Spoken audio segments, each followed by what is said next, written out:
الليل دجى من وفرته. الله الله الله الله الله الله.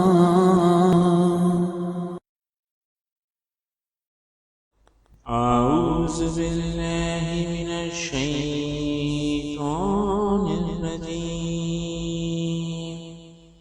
بسم الله الرحمن الرحيم.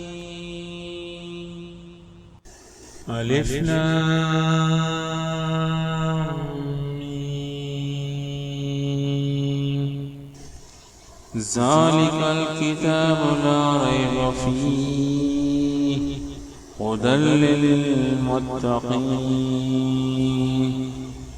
الذين يؤمنون بالغيب ويقيمون الصلاة ومما رزقناهم ينفقون والذين يؤمنون بما أنزل إليك وما أنزل من قبلك وبالآخرة هم يوقنون. صدق اللہ العظیم. یہ وہ عظیم کتاب ہے جس میں کسی شک کی گنجائش نہیں. یہ پرہیزگاروں کے لیے ہدایت ہے جو غیب پر ایمان لاتے ہیں اور نماز کو قائم کرتے ہیں اور جو کچھ ہم نے انہیں عطا کیا اس میں سے ہماری راہ میں خرچ کرتے ہیں. اور وہ لوگ جو آپ کی طرف نازل کیا گیا جو آپ سے پہلے نازل کیا گیا سب پر ایمان لاتے ہیں اور وہ آخرت پر بھی کامل یقین رکھتے ہیں. دوستوں، اگر ابھی تک آپ نے ہمارے چینل کو سبسکرائب نہیں کیا ہے تو ہمارے چینل کو سبسکرائب کریں، بیل آئیکن کو پریس کریں تاکہ ہماری نئی ویڈیو کی اپڈیٹ آپ تک پہنچ سکے.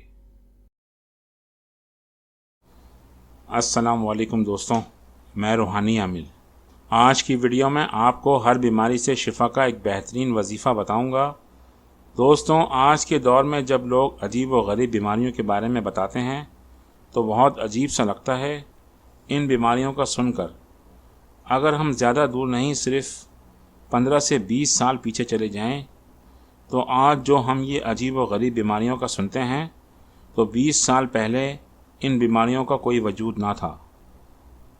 اب تو دوستوں نہ جانے کون کون سی بیماریاں ہمارے معاشرے کو دیمک کی طرح چاٹ رہی ہیں، اور ان بیماریوں کے نام بیماریوں کی طرح مشکل ہوتے ہیں، جیسے hepatitis B, thalassemia, cholera, dengue fever اور ایک نئی بیماری چکن گونیا وغیرہ وغیرہ. اب لوگ بیماریوں کے لیے وظائف نہیں کرتے، شاید لوگوں کا ایمان اور یقین اتنا مضبوط نہیں رہا، اور یہ سب صرف ڈاکٹری علاج کو ترجیح دیتے ہیں. میری سب دوستوں سے درخواست ہے کہ ڈاکٹری علاج کے ساتھ اگر بیماری کے لیے کوئی اچھا سا وظیفہ بھی پڑھ لیں گے تو اس میں کوئی حرج نہیں. اگر شفا نہ ملی تو پڑھنے کا ثواب تو ملے گا. دوستوں، بیماریاں بھی اللہ پاک کی طرف سے ایک طرح کی آزمائش ہوتی ہیں جس میں اللہ پاک اپنے بندوں کو آزماتا ہے. دوستوں، صحیح بخاری کی ایک حدیث 5647 جلد نمبر 7 میں حضرت عبداللہ بن مسعود رضی اللہ تعالیٰ عنہ روایت کرتے ہوئے فرماتے ہیں کہ ایک بار جب میں اللہ کے رسول صلی اللہ علیہ وآلہ وسلم کی خدمت میں حاضر ہوا تو اللہ کے رسول صلی اللہ علیہ وآلہ وسلم بڑے تیز بخار میں تھے. میں نے اللہ کے رسول سے کہا، اللہ کے رسول، آپ کو بہت تیز بخار ہے تو آپ کو ثواب بھی دگنا ہوگا. تو اللہ کے رسول صلی اللہ علیہ وآلہ وسلم نے ارشاد فرمایا، ہاں، جب کوئی مسلمان تکلیف میں گرفتار ہوتا ہے تو اللہ پاک اس تکلیف کے باعث اس کے گناہ ایسے جھاڑ دیتا ہے جیسے درخت سے پتے جھڑ جاتے ہیں. دوستوں، اس احادیث مبارکہ کی روشنی میں ہمیں اللہ کی ذات پر بھروسہ کرتے ہوئے بیماریوں کے لیے قرآنی وظائف کرنا چاہیے تاکہ اللہ ہمیں شفا کاملہ نصیب فرمائے۔ دوستوں، روحانیت عملیات چینل نے اس حوالے سے ایک وظیفہ شیئر کرنے کا فیصلہ کیا ہے جو آپ کو اسکرین پر نظر آ رہا ہوگا۔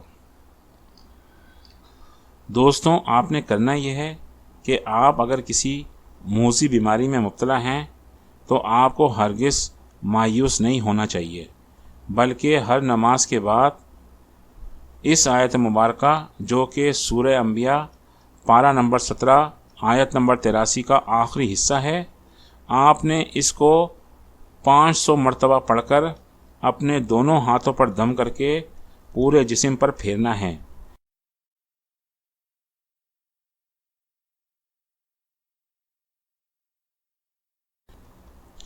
انشاءاللہ تعالی آپ کے اس مسلسل عمل سے کچھ ہی دنوں میں آپ کو فرق ظاہر ہو جائے گا۔ دوستوں، یہ بہت ہی آزمودہ اور مجرب وظیفہ ہے۔ اللہ کے حکم سے آپ کو شفا کاملہ نصیب ہوگی۔ دوستوں، یہ تھا وہ شاندار اور نایاب وظیفہ جو میں نے آپ کو اس ویڈیو میں بتا دیا ہے۔ انشاءاللہ تعالی اگر آپ اس وظیفے کو مکمل یقین کامل اور ایمان کی دولت کے ساتھ کریں گے تو اللہ پاک آپ کو ہر صورت میں کامیابی عطا فرمائے گا۔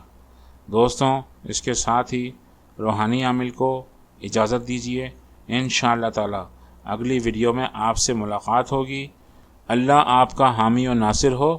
اللہ حافظ۔ اگر آپ ایک بزنس مین، ایک شاپ کیپر یا اسکول پرنسپل یا پھر کسی ادارے کے مالک ہیں اور اپنے بزنس کو بڑھانا چاہتے ہیں تو اپنی پروڈکٹ کی ایڈورٹائزنگ کے لیے آج ہی ہم سے رابطہ قائم کریں۔ ہمارا ای میل ہے r.a.advertising4321@gmail.com۔